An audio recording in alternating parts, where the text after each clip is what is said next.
Well, it's cold, it's wet, it's rainy. We got some trees to move and some seedlings to get in the ground. I thought I'd first walk over here to the pond 8.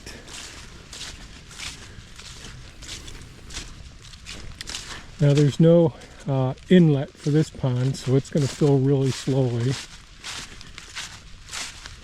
We'll see how much water's in there. It's been like this. The rain has been like a drizzle. So much of the trees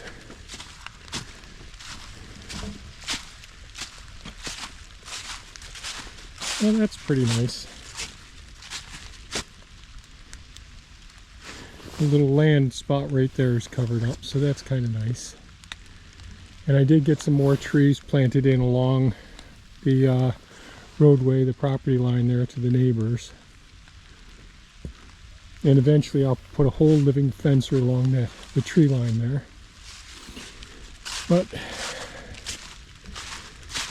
And the ground is firming up pretty nicely here. We need the same thing to happen after spring next year up in the 3rd food forest where I'm working up there. I'll go up. I've got a couple of trees that I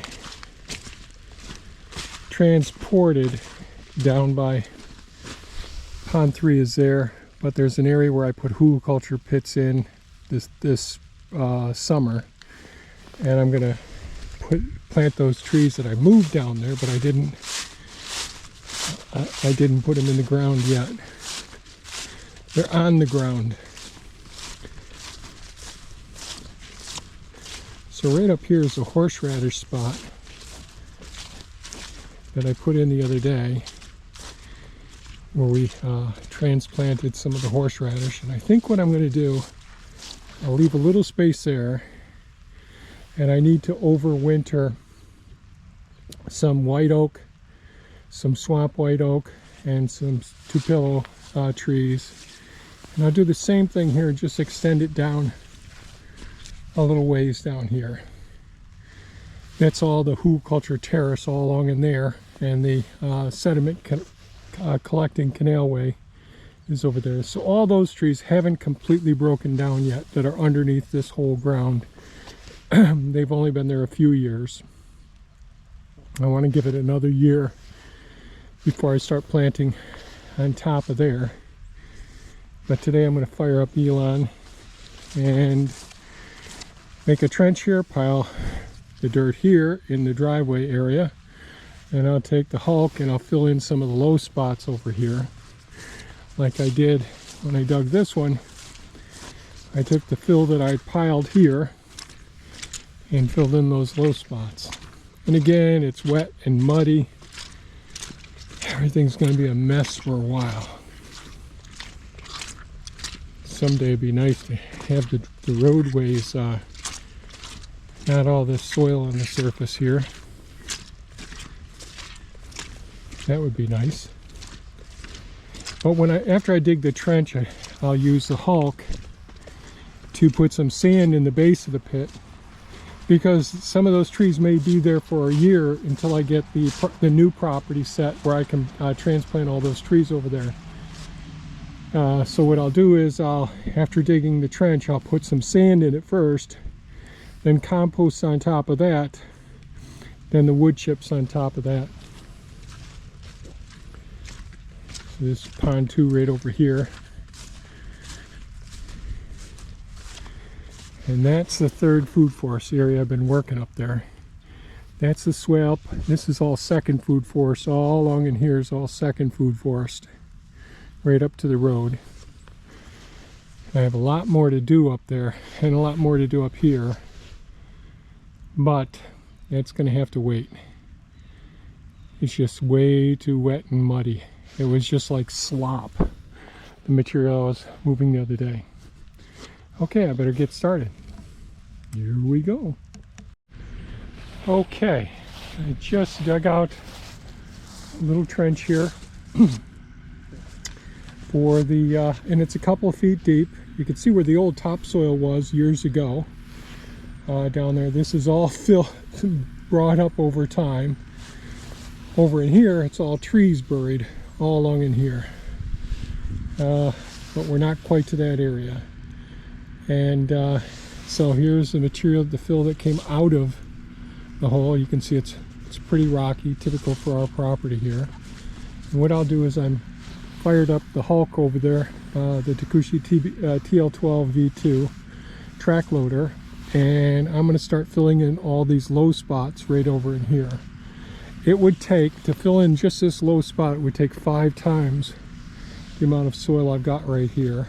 But gradually we want to have all of our property sloping properly, and where I can have the slopes, control it with swales, so we can direct the flow of water for when we have those really big downpour times. So that's the trench. I'll move this soil first, or this material first, over to there. Then I'll go and get some sand, put a layer of sand in the base of this trench, and then I'll get compost, like you can see over here where the horseradish is set. Thea got the horseradish in here the other day. You can see this, the compost is starting to settle some now. You can see the tops of some of the horseradish there. And then I'll sheet mulch around this and put wood chips on top of this, and do the same thing over here later on as well. So here we go again. Okay, so I moved the material that was in the driveway here that I took out of the trench. I put it over there. Couldn't really start to smooth it out at all because it's so wet. I'm just slipping and I'll make things worse. So I just deposited it, rounded off the tops. Just got done depositing the sand in the trench. Now the rest of the way I'll fill it up with compost, fill it up the rest of the way. This way the roots will be able to make it down into the sand, and when we need to dig the trees back up, so the nutrients from the compost will work their way down into the sand. This is a very fine sand. I'd rather have coarse sand, but this will hold plenty of water during the droughts and all. And so the nutrients will work their way down into this sandy material. But the roots that are initially, the roots that are in the sapling or the seedling tree stage will be in the compost. The rest of the roots will work their way down, driving nutrients down in further. And compost will go on here next. Trees and the mulch or wood chips will go on top of that after that. Bit of a mess because it's so wet, but just showing you the stages as we go through this. Fortunately, I had the sand from digging out the canals last year. Now, let's go get some compost. Okay, it's not pretty, but I think I've got the temporary bed for the seedling trees to go into. So these are ones that sprouted this spring, have been grown up elsewhere. They're white oaks, swamp white oaks, and tupelo trees. So I think we got just over 100 trees to put into here, so we should be able to get that in there. Again, it's dug out a couple of feet deep, maybe 27 to 28 inches deep. And the sand put in there, and then the compost or decomposing material. A lot of it's leaf litter as well as compostable material as well that's been breaking down. Lots of weed seeds in it because it wasn't thermophilically composted, but that'll be fine. So I think that bed's okay for getting some trees in here, keeping the roots from getting frozen, and maybe next fall being able to get these trees out of here and put into the forest if I have a forest area ready to be planted. So that's it. That's the process that we go through for creating a sort of a healing in, but a slow growth bed for a full season. It could even be a couple years. They could grow in here to be 3-4 foot tall. But the longer the taproots get, the more challenging it'll be to transplant them. So I figure half a season to 1.5 seasons is the longest that I want to have them in here. So that's our bed.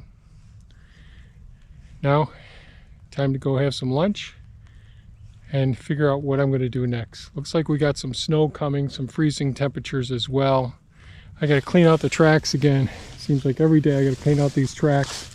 The mud caked into these systems. And you don't want that freezing, all that mud in there.